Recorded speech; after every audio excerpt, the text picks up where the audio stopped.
За та бүхт энэ өдрийн мэндийг хүргэе. Тэгээд энэ их чухал асуудлыг хэдүүлээ ярьж байгаа учраас ер нь нэг биш нэлээд удаа бас нэлээд ярилцчиж гаргалгаа шийдэл эндээсээ хамтдаа бас одоо яг энэ хүүхдүүдийнхаа хоол хүнс болон шимт ижилийн асуудлыг одоо бас энэ эрүүл мэндийн асуудлыг шийдэх ёстой бахаа гэж бодож байгаа. Тэгээд энэ их чухал урлыг бас одоо зохион байгуулж өгч байгаа бас номин чимэг даргадаа баярлалаа. За ер нь энэ өгсөн материалууд бол мэдээж бас тодорхой түвшинд их товч тайлан танилцуулга бол байгаа. Эний цаана одоо маш өргөн судалгаа бол байгаа гэдэгт бол итгэж байна. За энэ өгсөн материалуудыг ерөнхийд нь харахад ерөнхий боловсролын сургуулийн хоол үйлдвэрлэл үйлчлэгээний хэрэгжилтийн гол асуудал нь ер нь шинэ одоо бодлого дутсандаа биш, эсвэргээрээ ер нь байгаа энэ одоо байгаа энэ хэрэгжиж байгаа шаардлага стандарт, за санхүүжилтийн асуудал, энэ худалдаа авалт хангамжтай холбоотой, дээрэс нь хяналтын механизмын одоо юм цогц одоо яг нэг энэ байгууллага хоорондын уялдаа холбоо, эдгээр саяны хэлсэн асуудлууд нэг систем болж ерөөсөө ажиллаж чадахгүй байгаа дээрээ ер нь хамгийн том асуудал байгаа юм байна гэж одоо харж байна. Тэгээд эндээс ингээд бас байгууллагаас нэг хэдэн асуулт асууя гэж бодож байна. За үдийн хоолын 141.3 тэрбум төгрөг 26 оны одоо байдлаар төсөвт одоо тусгагдсан байгаа гэж байгаа. Тэгээ сангийн амнаас асуумаар байгаа.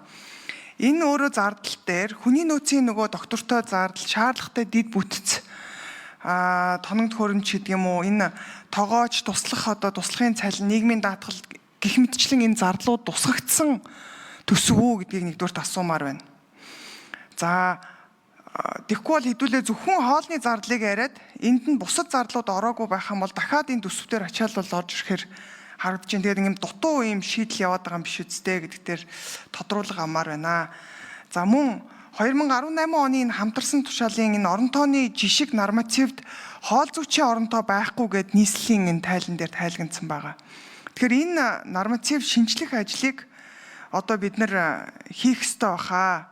Тэгэхээр энэ одоо шаардлагатай тэр тооцоо, төсвийн нөлөөллийн үнэлгээч гэдэг юм уу, энийг хизээ ер нь гаргаж өгөх боломжтой вэ?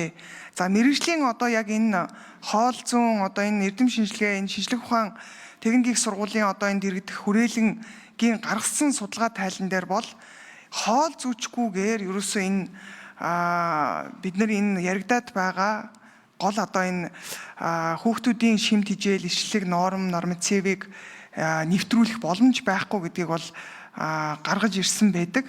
Тэгэхээр энийг одоо хизээ бид нар одоо энэ тооц судалгаад гаргах вэ?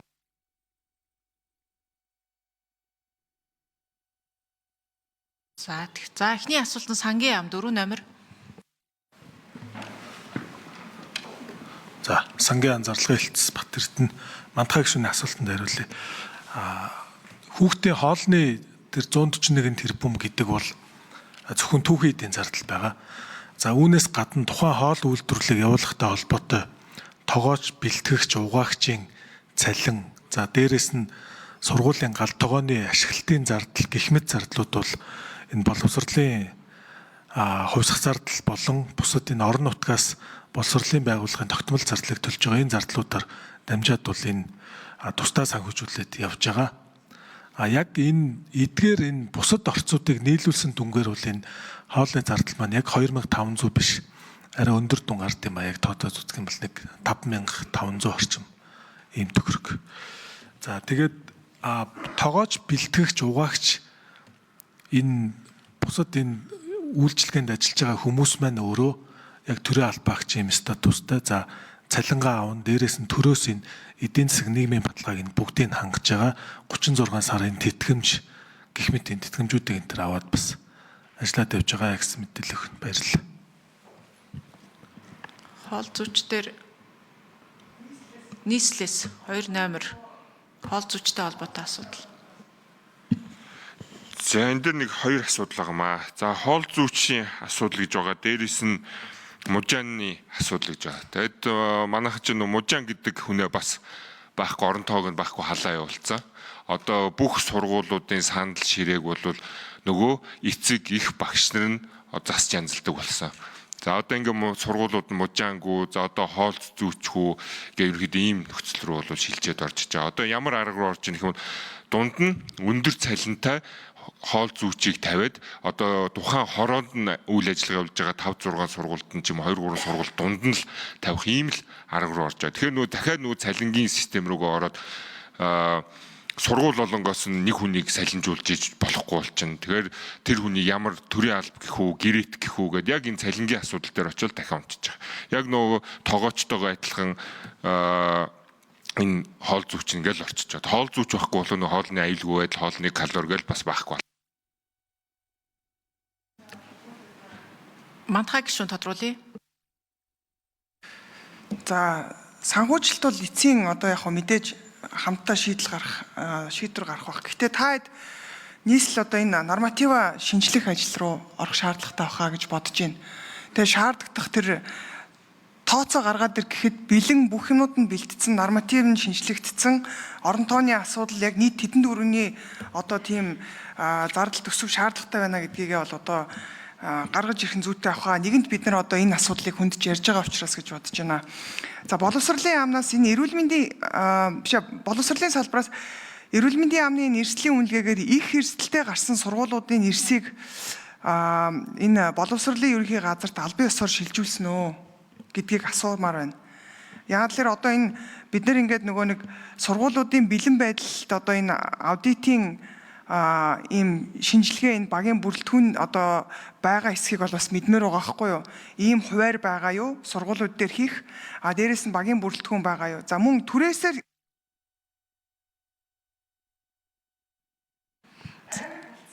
Мантхай гишүүн дахиад нэмэлт 1 минут. за энэ түрээсийн хэлбэрээр ажиллаж байгаа 42 сургуулийн үйлчлэгээний гэрээнд нөгөө compliance гэдэг юм байх ёстой шүү дээ, тийм ээ? За энэ compliance заалтууд ер нь одоо жишээл энэ температурын лог, технологийн карт ч гэдэг юм уу, гомдол шийдвэрлэл ч гэдэг юм уу, энэ одоо ямар түвшинд туссан байгаа вэ гэдгийг асуумаар байна. За дээрэс нь энэ 2025 оны төлөвлөгөөт хяналтаар 310 байгууллагад 50,082 зөрчил, давтан зөрчил одоо хэд байгаа вэ гэдгийг одоо бас эрүүл мэндийн яам хэлж өгч туслаач ээ. За дээрэс нь энэ 35% одоо кил калоритой байгаа дутагдaltaй байгаа шинжилгээнд дурдсан. Тэгээ энэ зөвлөмжийн суурийг нийгмөр одоо тайлбарлсан тийм аргачлал энэ төр гаргаж өгч болох уу? За хүнсний хүнстэй аж ахуйн хөнгөлрийн яамнаас энэ 17 нийлүүлэгч байгууллагыг ер нь нэмэгдүүлэх, төрөлжүүлэх боломж байна уу гэдгийг бас асуумаар байна. Энэ өөрөө энэ гэрээний нийлүүлэгч өөрөө 17 байгаад хязгаарлагдж байгаа нь өөрөө бас их. За хин эхэлж хариулах уу? Хүнстэй аж ахуйн нийслэл эрүүл мэндийн яам. За 3 номер. За Мантхай гишүүний асуултанд хариулъя. Ер нь саяны судалгаад өгнөлтүүдийг шалгалт өдөрдөмжүүдийг манай салбарын хяналтаас гаргах хэрэгтэй. Хөдөө аж ахуйн яам, боловсролын яам, за холбогдох мэргэжлийн байгууллагатай голцоо хамтарч хийдэг. Дүн үнэлтүүдийн яамн дээр удирдлагын зөвлөлийн хурал дээр хилцэхтэй. Энэ одоо салбартаа байгаа мэргэжлийн усууд нь дүн мэдээллүүдийг хөрвүүлээд удирдлагын зөвлөлийн хурлаас тодорхой шийдэлтэй хариунуудыг өгдөг байгаа.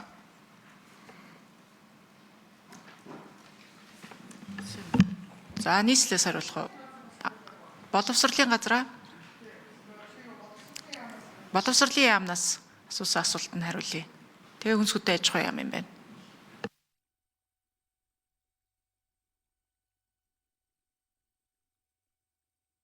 Нэг номер.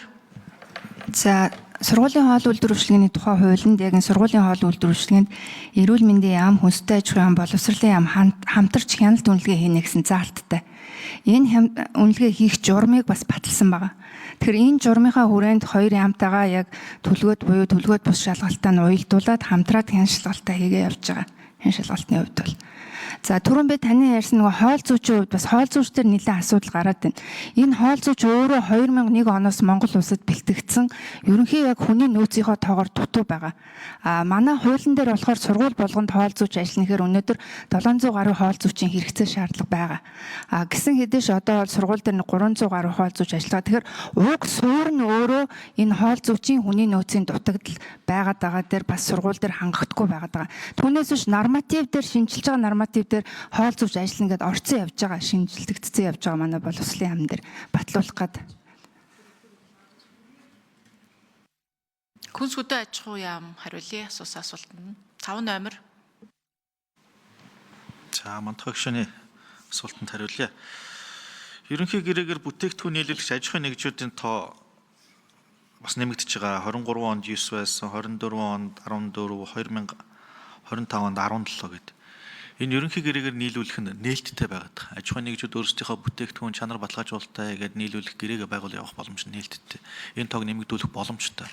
Гол нь нөгөө бүтээгдэхүүний маань үнээс хамаарат байгаа учраас орох сонирхолтой аж ахуйн нэгжүүд бага байгаад байгаа. Тэгээ ялангуяа хүнсний хөтөлбөрийн хүрээнд зээл авсан аж ахуйн нэгжүүдийг бол энэ ерөнхий гэрээгээр одоо сургуулийн цэцэрлэгийн хүүхдүүдэд хоол хүнс нийлүүлэх шаардлагыг бол салбарын яамнаас бол тавьж ажиллаж байгаа.